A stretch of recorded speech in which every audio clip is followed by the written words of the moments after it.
오늘도 예배 자리에 나오신 모든 성도님들을 주님의 이름으로 환영하고 축복합니다.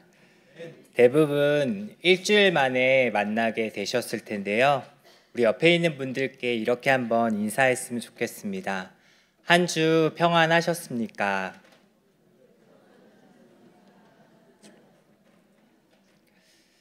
대부분 많은 분들이 고개를 끄덕끄덕 하시면서 평안했다라고 이렇게 말씀하시는데, 한 주를 잘 지내고 평안하게 지냈다라는 그런 표현만큼 참 듣기 좋은 표현도 많지 않은 것 같습니다. 다시 주님 전에 우리가 만날 수 있게 된 것이 하나님의 은혜입니다. 우리 옆 사람에게 안부를 물었다면 이 시간 한 번 더 인사할 때는 자기 자신에게 한번 인사했으면 좋겠습니다. 가슴에 손을 얹고 이렇게 한번 인사하도록 하겠습니다. 당신의 마음은 평안하셨습니까?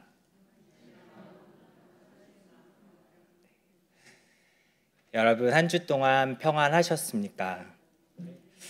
한 주간 마음이 평안하셨던 분들도 계실 테고, 한 주 마음이 참 어려웠던 분도 계실 것입니다. 우리는 다른 사람의 안부에 대해서는 잘 묻지만 정작 물어야 할 자신의 안부에 대해서는 잘 묻지 못하는 것 같습니다.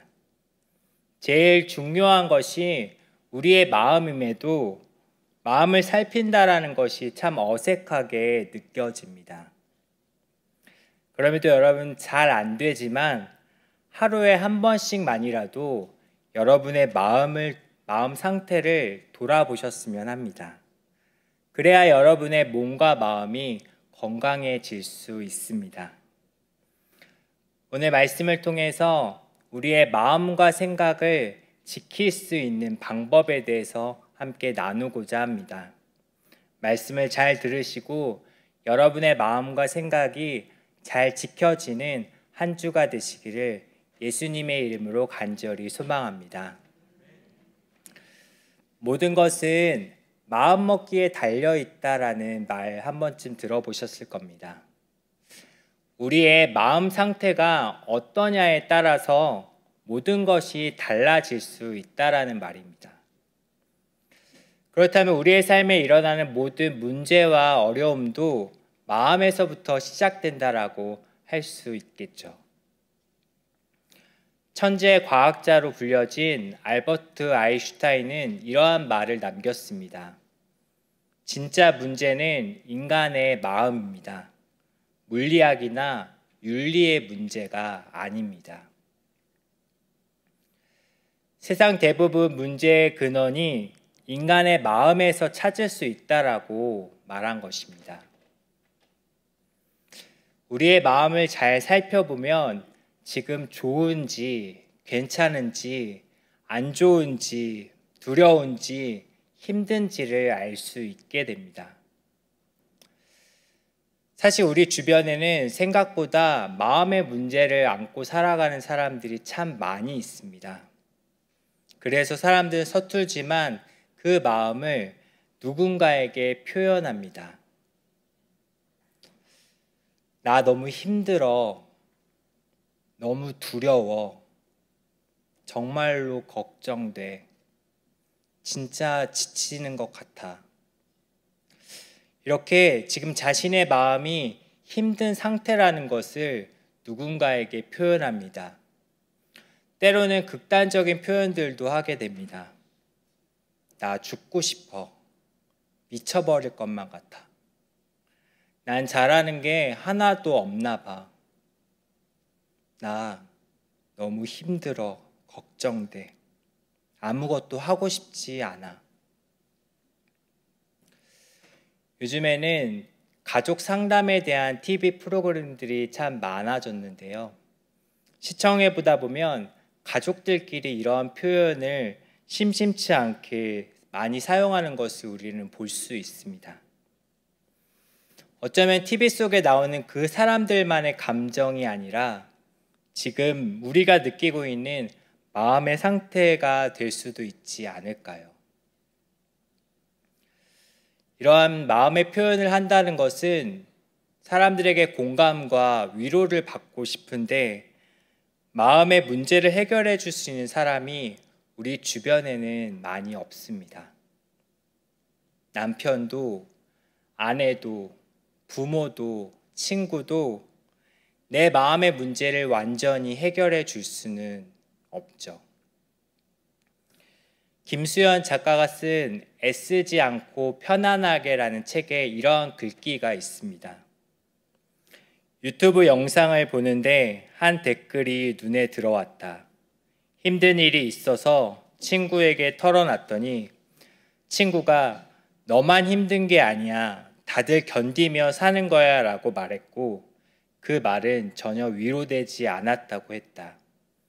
사실 나는 뜨끔했는데 나 역시도 친구의 고민에 나도 그랬다. 다 그렇게 산다.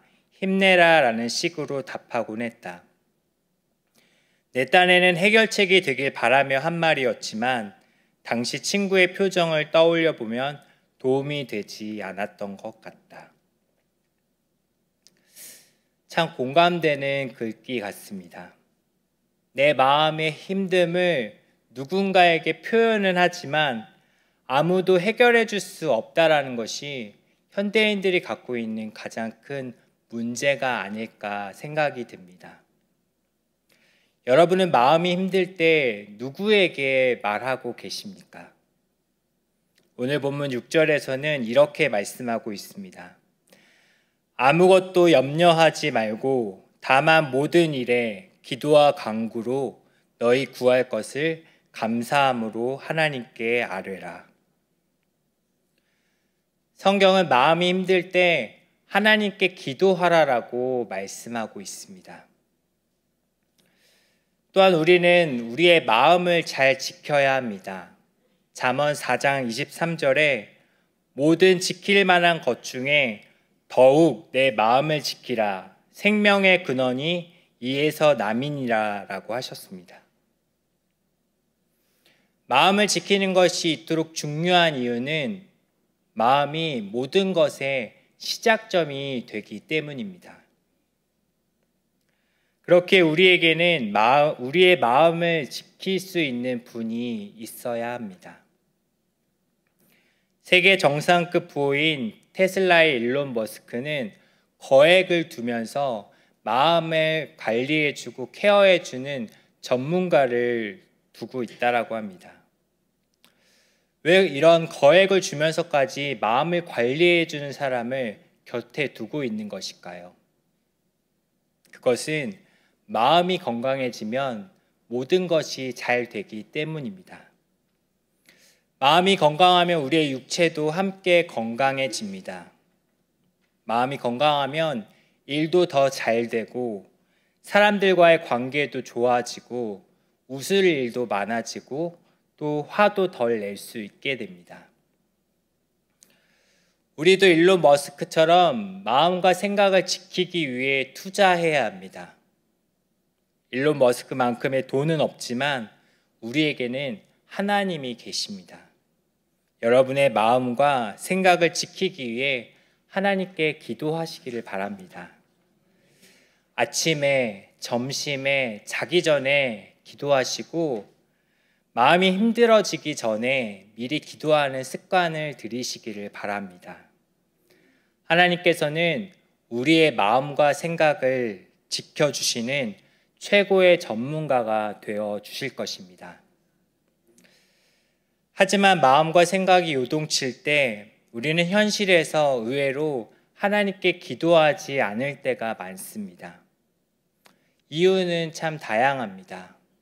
마음은 힘들지만 지금 너무 바쁘기 때문에 기도할 수 없다라고 말합니다. 부정적인 마음이 계속해서 들지만 어떻게 해결해야 할지 몰라서 그 안 좋은 감정 그대로 계속 있으려고도 합니다. 마음이 힘들려면 기도하기보다는 다른 방식으로 해결하려고 합니다. 어떠한 사람은 그냥 멍하게 있으려고 하고 또 어떤 사람은 먹는 것으로 해결하려고 합니다. 어떤 사람은 자는 것으로 또 어떤 사람은 웃긴 예능 프로그램을 보면서 웃음으로 마음의 힘듦을 잊어보려고 합니다. 간혹 가다가 마음의 문제를 쇼핑을 통해서 해결하려는 사람들도 있습니다. 본문 6절을 보시면은 마음과 생각이 요동칠 때 우리가 보이는 반응들에 대해서 말해줍니다. 아무것도 염려하지 말라라고 하셨지만 참 말씀처럼 되지는 않고 하나부터 열까지 우리는 다 염려하게 됩니다. 그리고 감사함으로 하나님께 아뢰라고 하셨지만 힘들면 자연스럽게 감사는 사라지게 되고 이렇게 된 것이 누구의 탓으로 돌리면서 불평하게 됩니다. 복음서에서도 마음과 생각을 지키지 않았던 사람들이 많이 나옵니다. 요한복음 8장 1절부터 11절까지의 내용은 간음하다가 잡힌 여인에 대한 내용입니다. 내용은 간음을 하다가 현장에 잡혀 사람들에 의해서 질질 끌려온 한 여인을 향해서 대다수의 사람들이 그녀를 율법에 따라서 돌로 쳐서 죽여야 한다라고 말하고 있는 상황입니다. 당시 그녀를 둘러싼 수많은 사람들은 그녀를 정죄할 마음 밖에는 없었던 것 같습니다. 군중 심리에 의해서 조금이나마 다른 생각과 마음을 품으면 자신도 비난을 받을 수 있다는 것을 알기 때문에 다 그녀에게 던질 돌을 하나씩 가지고 있었던 것이죠. 예수님께서 만약 그 현장에 계시지 않았다면 아마 사람들은 그 여인을 정죄하며 돌을 던져서 그녀를 죽였을 것입니다. 마음을 지키지 않는 사람들은 이처럼 다른 사람들을 자신의 잣대로 판단하며 살인까지 저지를 수 있다는 것을 보여주고 있습니다. 또 예수님께서는 우리의 마음속에 무엇이 들어있는지에 대해서 말씀하십니다. 마태복음 15장 19절에서 마음에서 나오는 것은 악한 생각과 살인과 간음과 음란과 도둑질과 거짓 증언과 비방이니. 악한 생각, 살인, 간음, 음란, 도둑질, 거짓 증언, 비방이 바로 우리의 마음의 속에 들어 있습니다. 언제든지 우리는 마음을 지키지 않으면 이런 악한 것들이 우리 안에서 나올 수 있다는 것을 기억해야 합니다. 마음과 생각을 지킬 수 있는 기도가 우리에게 없을 때 우리에게는 더러운 것들만 나옵니다. 무섭고 흉측한 것들이 우리를 사로잡게 됩니다. 그러나 마음과 생각이 요동칠 순간에 처해도 우리는 기도할 수 있습니다. 마음이 너무 힘들지만 그 순간에도 기도의 자리로 나아가셨던 분이 있습니다. 그분은 바로 예수님이십니다. 예수님은 십자가를 지시기 전에 겟세마네에서 하나님께 기도하셨습니다. 이때 예수님의 마음이 죽을 만큼 괴로웠고 십자가를 피하고 싶을 만큼 힘드셨습니다. 그러나 예수님은 그때 하나님께 기도하셨습니다.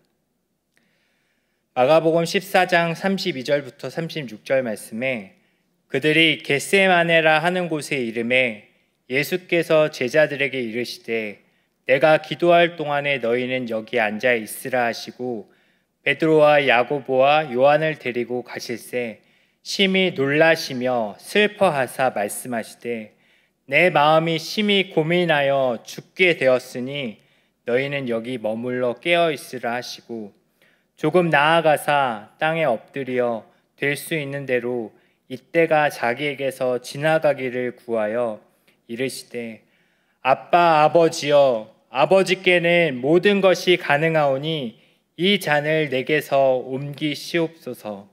그러나 나의 원대로 마옵시고 아버지의 원대로 하옵소서 하시고.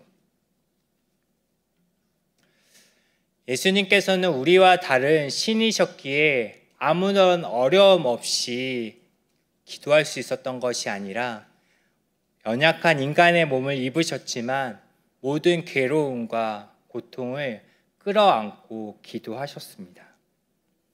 우리가 아무리 마음이 어렵고 힘들어도 우리도 기도할 수 있음을 예수님께서는 말씀해 주시고 있습니다. 사랑하는 성암교회 성도 여러분, 현재 어떤 문제로 인해서 마음이 힘드신 분 계십니까? 마음과 생각을 지키기 위해 기도할 수 있게 되기를 바랍니다. 마음과 생각이 요동칠 때 그때를 기도의 순간으로 여기시기를 바랍니다. 겟세마네는 죽음과 두려움의 자리였지만 예수님은 그 자리를 기도의 자리로 만드셨습니다. 여러분이 처해 있는 상황이 이 겟세마네와 같은 상황일지라도 그 자리를 기도의 자리로 바꾸어 갈 수 있기를 간절히 소망합니다. 기도해야 하는데 기도하지 않으면 어떠한 일이 벌어지게 될까요? 기도하지 않으면 우리는 처한 상황에 압도되어 버립니다. 기도하지 않으면 알 수 없는 불안감에 휩싸이게 됩니다. 기도하지 않으면 우리는 본능대로 말하고 행동합니다. 기도하지 않으면 분노를 참지 못하고 죄를 짓기 쉽습니다. 반대로 기도하면 어떠한 일이 벌어지게 될까요? 하나님의 평강이 우리에게 임하게 됩니다. 샬롬이 우리에게 임하게 되는 것이죠. 오늘 본문 7절을 다 같이 한 번 더 읽어보겠습니다. 시작. 그리하면 모든 지각에 뛰어난 하나님의 평강이 그리스도 예수 안에서 너희 마음과 생각을 지키시리라. 아멘. 이 말씀을 현대 영어 역본인 CV 버전으로 읽으면 조금 더 읽기 쉬워집니다. 설교 시간에 영어가 나오니까 더 마음이 어려워질 수도 있겠지만 제가 번역한 것을 가지고 한 번 더 읽어보도록 하겠습니다. 영어 번역본으로 보면 이 7절 말씀을 조금 더 쉽게 이해할 수 있습니다. 기도하면 당신이 예수 그리스도께 속하기 때문에 하나님께서 당신에게 평안을 내려주실 것입니다. 이 평안은 아무도 완전히 이해할 수 없는 평안입니다.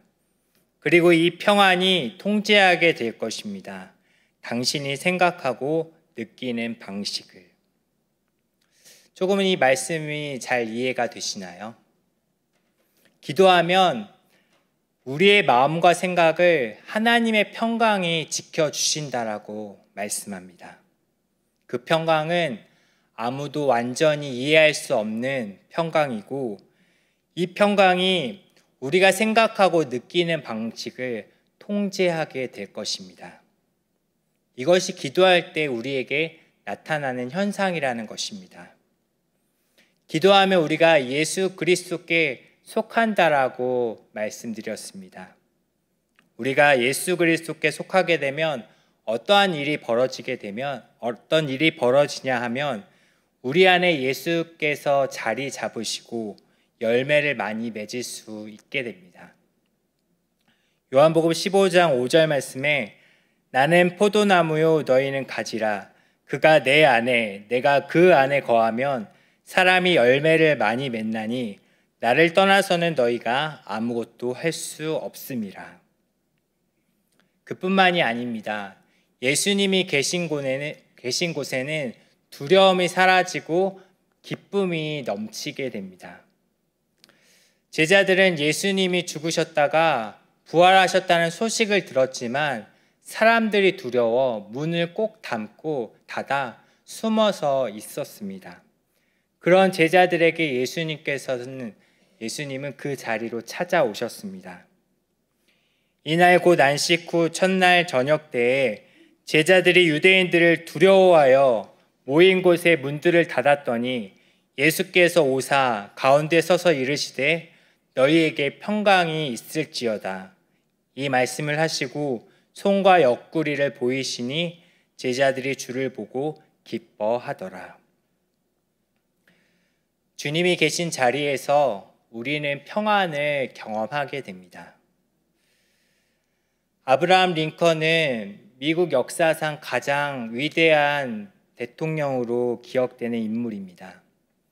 링컨이 대통령으로 당선된 다음 해부터 남북 전쟁이 시작되었는데 4년 동안 전쟁이 계속되었습니다. 얼마나 전쟁이 비참했는지 전사자만 해도 북군이 35만 명, 남군이 25만 명, 총 60만 명의 전사자가 나오게 되었습니다. 전쟁이 시작되고 나서 처음에는 북군이 밀리기 시작하였습니다. 나중에 불안한 상황에 놓이게 되자 링컨은 체중이 83kg에서 57kg까지 떨어질 정도로 스트레스를 많이 받았습니다. 그러던 어느 날 앤티텀 전투에서 처음으로 북군이 이겼다라는 소식이 백악관에 전해지게 되었습니다. 옆에 있던 참모가 링컨에게 축하하면서 이렇게 말했습니다. 카카, 이제 염려하지 마십시오. 하나님은 우리 편이십니다. 하나님은 항상 북군 편입니다. 그러자 링컨은 정색을 하면서 이렇게 말했다라고 합니다. 내가 염려하고 걱정하는 것이 있는데 그것은 내가 하나님 편에 바로 서 있는가 서 있지 않은가 하는 사실입니다. 하나님이 내 편에 서 있을 때 나는 걱정을 안 합니다. 문제는 내가 하나님 편에 서 있느냐 하는 것입니다. 내가 하나님 편에 서 있으면 하나님은 항상 내 편이 되시기 때문입니다. 하나님께서는 다윗을 통해 내게 이 놀라운 진리를 깨닫게 해 주셨습니다. 참모들은 링컨의 평안함에 놀랐다라고 합니다. 그러한 링컨에게 평안의 비결이 있었습니다. 그것은 항상 자신이 하나님 편에 서 있다라는 확신이었습니다. 또 노예 해방은 하나님께서 가장 기뻐하시는 일이라고 그는 믿었습니다. 그러므로 마음이 평안하였으며 결코 흔들리지 않았습니다. 사랑하는 여러분, 기도하는 것은 우리가 하나님 편에 서 있으려고 하는 것입니다. 하나님 편에 서 있을 때 하나님께서 우리에게 평안을 허락하여 주십니다. 마음과 생각이 요동칠 때에도 기도함을 통해 하나님께서 주시는 평강이 여러분에게 가득하게 되기를 간절히 소망합니다. 사랑하는 여러분, 평안이 없을 때에도 기도하십니까? 이전에는 참 기도를 열심히 하던 때가 있었는데 요즘에는 기도가 없는 삶이 오래되지는 않으셨습니까? 특별한 문제가 있을 때만 열심히 기도하고 그 문제가 사라지고 평안할 때에는 기도하는 것을 소홀하지는 않으십니까? 주님께서는 6절 말씀에서 우리에게 기도를 명령하셨습니다.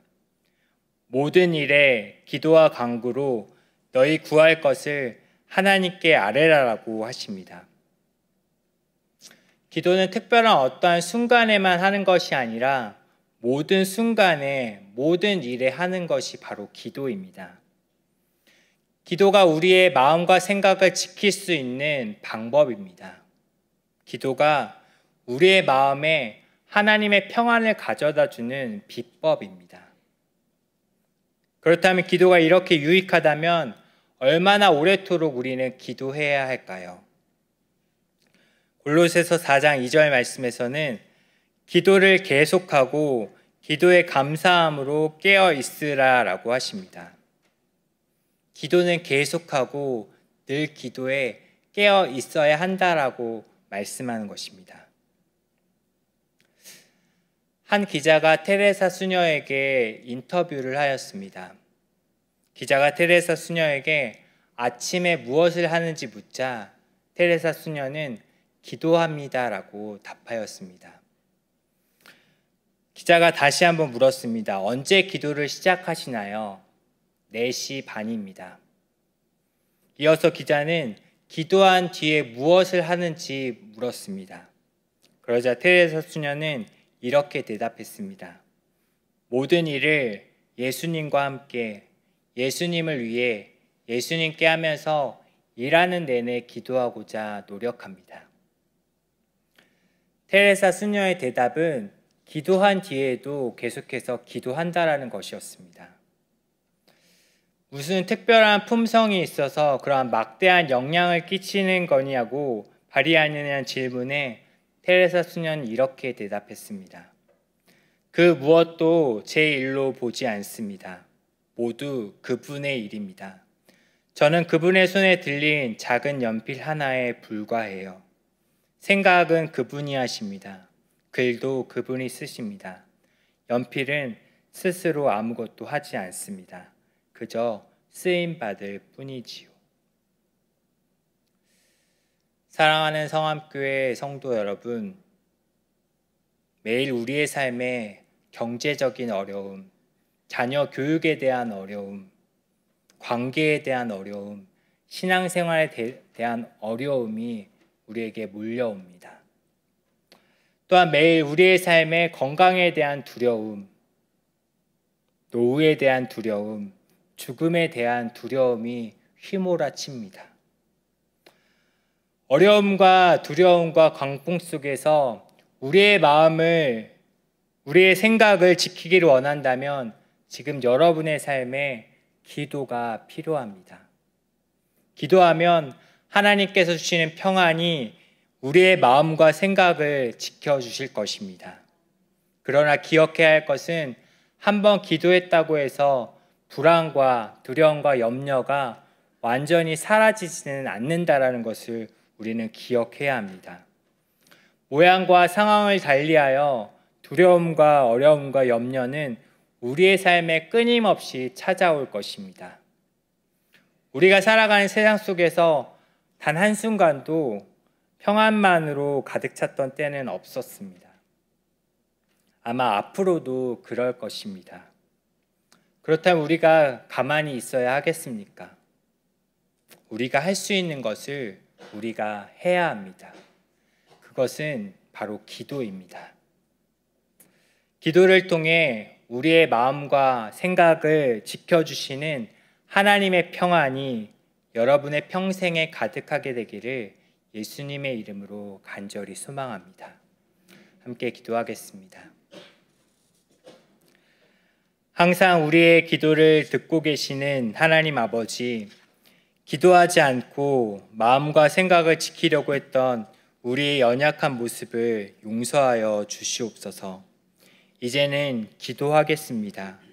이제는 기도하여 마음과 생각을 지키겠습니다. 부족한 우리를 늘 붙잡아 주셔서 기도의 자리로 나아갈 수 있도록 도와주시옵소서. 예수님 이름으로 기도드립니다. 아멘.